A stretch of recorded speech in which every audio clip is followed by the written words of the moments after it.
হচ্ছে নতুন সিরিয়াল সাত পাকে বাঁধা। সাত পাকে বাঁধা সিরিয়ালে দেখা যায় যে শিক্ষামন্ত্রী মেয়ে থাকে সিরিয়ালের নায়িকা শাওন, আর বাড়িতে থাকে তার পিসিমণি, যে তার বাবাকে সামনে ভীষণ ভালোবাসলো। পিছনে শিক্ষামন্ত্রী বড় শত্রু হচ্ছে শিক্ষামন্ত্রীর দিদি।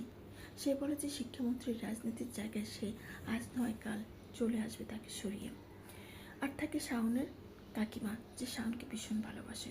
শাওন তার বাবাকে ভীষণ ভালোবাসলো, তার বাবা তার বাড়ির পোষ্যকে ভীষণ ভালোবাসে, শাওনকে নয়। শাওনের সাথে সে এক টেবিলে বসে খাবারও খায় না। শাওন শিক্ষামন্ত্রী মেয়ে, কিন্তু সে কোনোভাবেই পরীক্ষার রেজাল্ট ভালো করতে পারে না। এই জন্য শাওন ডিসিশন নেয় যে দূরে গিয়ে সে 72 কোটি যেই দেবতা থাকে তাদের মন্দিরে গিয়ে পুজো দিবে।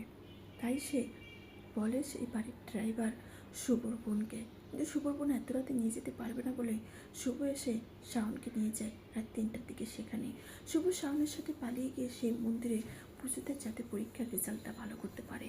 কিন্তু শুভ শাওনকে বোঝাতে চেষ্টা করে যে এখানে 3 ঘন্টা সময় নষ্ট না করে এসে আপনি বাড়িতে বসে লেখাপড়া করলে ভালো হতো। শাওন ভীষণভাবে রেগে যায়। এরপর পিসুমণি এসে যখন শাওনকে বলে, শাওন স্পষ্ট জানিয়ে দেয় যে এবার পরীক্ষায় সে ভালো করবে। এরপরে শাওন খাবার টেবিলে বসলে তার বাবা শিক্ষামন্ত্রী সেখান থেকে উঠে চলে যায়। প্রেসের সামনে দাঁড়িয়ে যখন শিক্ষামন্ত্রী কথা বলছিল, তখন শাওন ডিসিশন নেয় যে এই মিডিয়ার সামনে যদি বাবাকে প্রণাম করে আশীর্বাদটা নিয়ে নেই, বাবা আমাকে কিছুই বলতে পারবে না। সেই প্ল্যান অনুযায়ী শাওন যায় তার বাবাকে প্রণাম করতে, কিন্তু তার বাবা প্রেসের সামনে শাওনের গালে কষে চড় মারে। এর পরবর্তীতে কী হতে যাচ্ছে শাওনের জীবনে, শাওনের বাবা স্পষ্ট জানিয়ে দেয় যে তাকে তার মেয়ের পরিচয় দিতেও খারাপ লাগে।